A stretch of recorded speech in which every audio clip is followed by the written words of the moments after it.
All right, what's going on, guys? Trev back again, here to bring you another video. This one's going to be doing a video review, a movie review for Zombieland 2 Double Tap.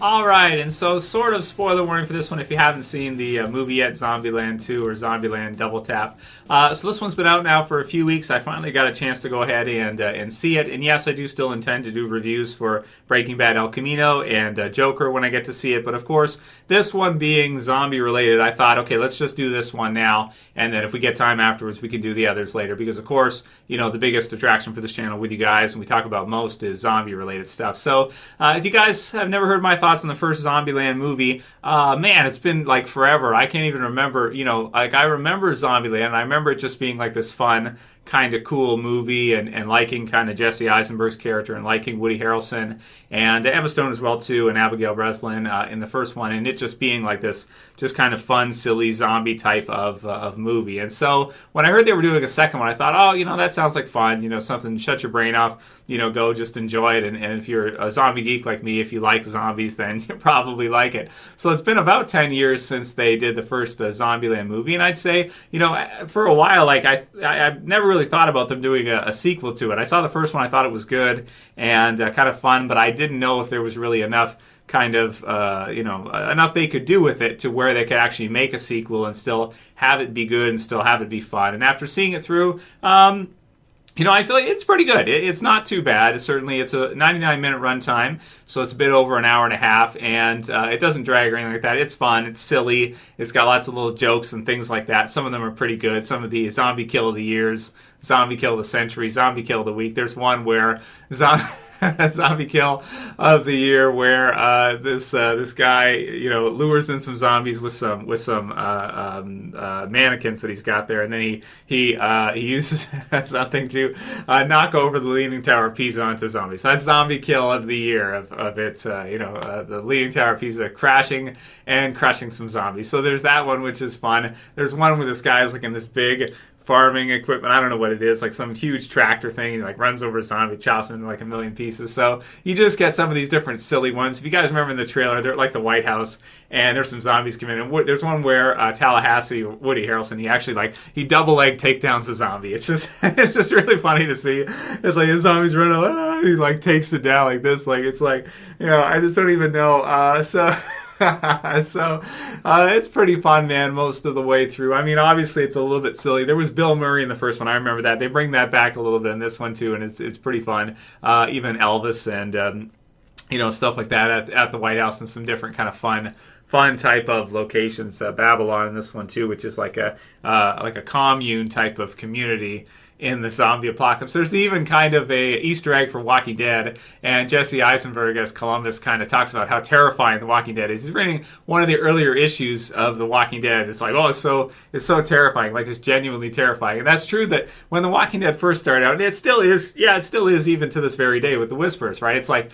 there's times where The Walking Dead is absolutely, utterly terrifying, right? There's no question about it. So obviously, you know, compared to that, you know, this is kind of a silly, you know, slapstick comedy type of deal, and it's not something that, you know, you could really take too seriously. You can just kind of, you know, go see it, enjoy it. They're fast zombies, run all over the place, but they bring in different subtypes of zombies in this one, which I don't remember if they had in the first one. Like they have a T-800 zombie where they can shoot it a number of times and it still keeps coming back up even after being shot in the head. A ninja zombie, a zombie that's really quiet and then jumps out and gets you when you least expect it. It reminds me of like Tyrese in The Walking Dead, like when the little kid gets him, when was it Noah's brother, one of the little kids gets him, and he doesn't hear it first because the zombie's so lightweight, doesn't make any noise till it's like right on top of him and bites him and gets him. So there's like ninja zombies that kind of like they hide and stuff, and then they come out and get him. So they have these different little subcategories and subtypes.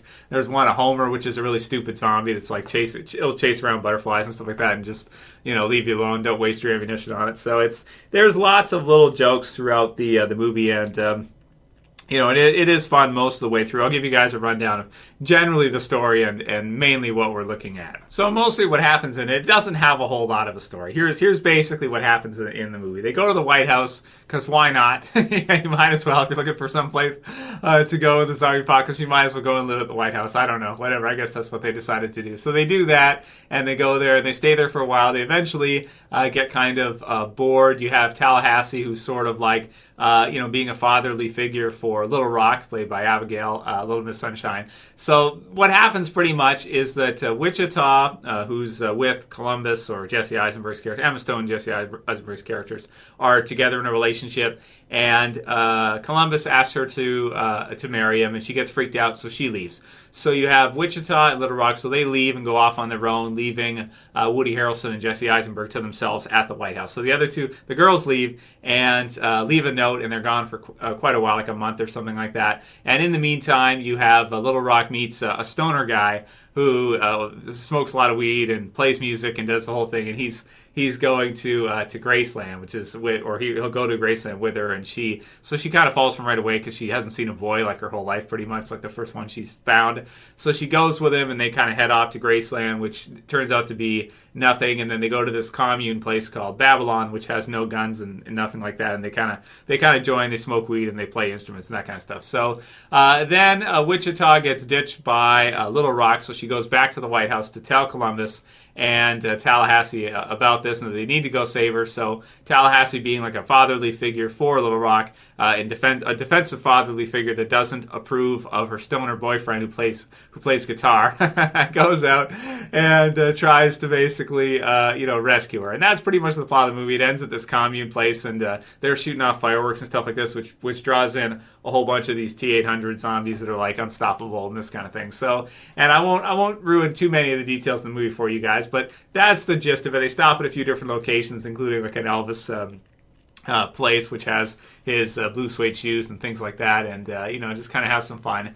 And that's kind of the run of the mill kind of idea of the movie. So not anything too crazy there. It's just kind of a basic plot for the most part, but lots of fun kind of mixed in and different little things here and there, rules and zombie kills and stuff like that. And with the Double Tap part, if you guys saw the trailer, they do have Luke Wilson, who makes an appearance in it, as well as Thomas Middleditch, who plays Flagstaff, and Luke Wilson plays Albuquerque. And they're doubles, kind of, or they're extremely similar, if you saw the trailer, to Jesse Eisenberg and Woody Harrelson's characters, Tallahassee and Columbus, which I think is really funny. It's kind of an inside joke in a way about them being sort of doubles. If you guys haven't seen, Emma Stone, for example, is in a music video with Paul McCartney, or which you can watch. I'll link to it in the description. You'll kind of get it. But it's sort of a bit of an inside joke because you see Paul McCartney, who's really Bill Shepard. Bill Shepard's been playing Paul McCartney since 1966, but nobody knows that. We're not supposed to know that. So basically, you have sort of an inside joke in this one with Double Tap, in that she was in the music video with him, which is just littered with all kinds of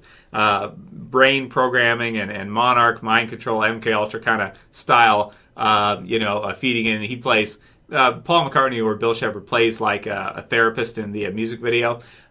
Who cares? And so she's in it. She's in it as well too. And so it's kind of like a fun little thing that she's in it with this double in the music video that she's in, and now we see her in the movie here, Double Tap, and then you have doubles of the other two that kind of come in. Another character that they bring in this one is called Madison, which by Zoe Dutch. And I thought at first this was kind of a shot at Fear, because they have Madison, who's got the blonde hair and stuff. But in this one, she's really nothing like her. I don't think it's anything intended against Fear. Madison, I guess Wisconsin. All of their names are like places. Wichita, Columbus, Tallahassee, Berkeley is the boy that Little Rock runs off with.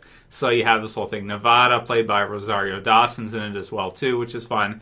And so so you get kind of that stuff. But basically, what happens with Madison is she Little Rock and Wichita leave, and so you have Madison who hooks up with Columbus in the meantime. And then when Wichita returns, Emma Stone returns, she finds out that Columbus is kind of moved on extremely quickly after she left with Madison, who's this just dumb blonde girl that's living in like a freezer at a mall. And, it's just not stupid, but, just like a atypical dumb blonde type of character. So I am thinking this will probably be the last Zombieland movie. I kind of doubt they would do a third one, but who knows? I guess if it does well enough at the box office, maybe they could do a third one. I just don't know if there's that much there.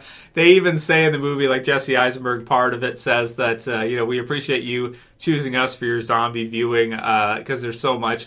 He talks about how much different zombie apocalypse stuff media there is out there, and that they appreciate you deciding to watch the the movie because there's just so much stuff. And so for anybody who does watch it, you got to be a pretty big zombie geek because the zombie market is sort of saturated in a way, especially with AMC and how much different Walking Dead stuff they've been doing. So I enjoyed seeing all the different characters again. I thought it was fun. The different zombie kills are inventive and really cool. Double tap, they'll shoot one down and then shoot its head off. This type of stuff.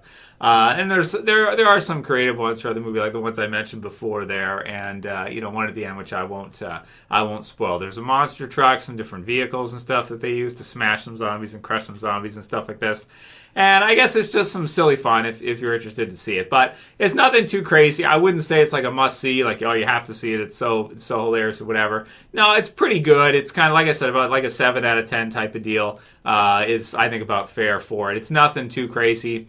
It's not, for me, it's funny, but a lot of that is because I'm such a fan of zombie apocalypse stuff that I enjoy it. For other people, they might not enjoy it as much and they may see it as a little bit. No, there's a lot of movies like this that are just kind of like these comedy type of movies that don't have much in the way of like, a meaningful story. It doesn't really have much of the way of a meaningful story. It's just some silly fun, and for people who like zombie apocalypse stuff, it's there. I'm surprised it got greenlit. I'm surprised it got made, but I'm happy it did because it's been a long time since they did the first one, and I did like the first one. I did think it was a fun movie, and it was creative and inventive, and I do think that Jesse Eisenberg and Woody Harrelson together are really good, as well as Emma Stone too, and Abigail Breslin. It's just a good kind of combination of everybody that they have there. It's just kind of fun stuff. So that'll be my review for Zombieland 2. I enjoyed it. I thought it was fun. Not must. I wouldn't say it's like something you have to go and watch right away or anything like that. If you have time, there's a lot of stuff out there nowadays, obviously, streaming services and stuff. So much content out there. It's funny that they even kind of give it a nod, like that we appreciate that you want to watch it because they even know, it sounds like, going in ahead of time, that there's so much stuff out there for zombies that that they appreciate you watching it. But I think it does have some Z Nation vibes to it in some ways. Without Z Nation being on, I guess it creates at least a little bit of space for people to see kind of a zombie apocalypse comedy type of movie these days. And because you don't have that show on anymore. And there are certain things in Zombieland 2, like some of the locations and stuff, that really remind me a lot, especially the last location, of the type of location you would see in something like a Z Nation. So that'll be it for this review, guys. Let me know what you think. Leave your comments below. If you like the video, then you can go ahead and thumb it up below. You can share, you can favorite, and you can subscribe at the bottom left. That's it for this one. I'll see you guys again soon for another. As always, it's Trev, and I'm saying peace later, guys. See you soon.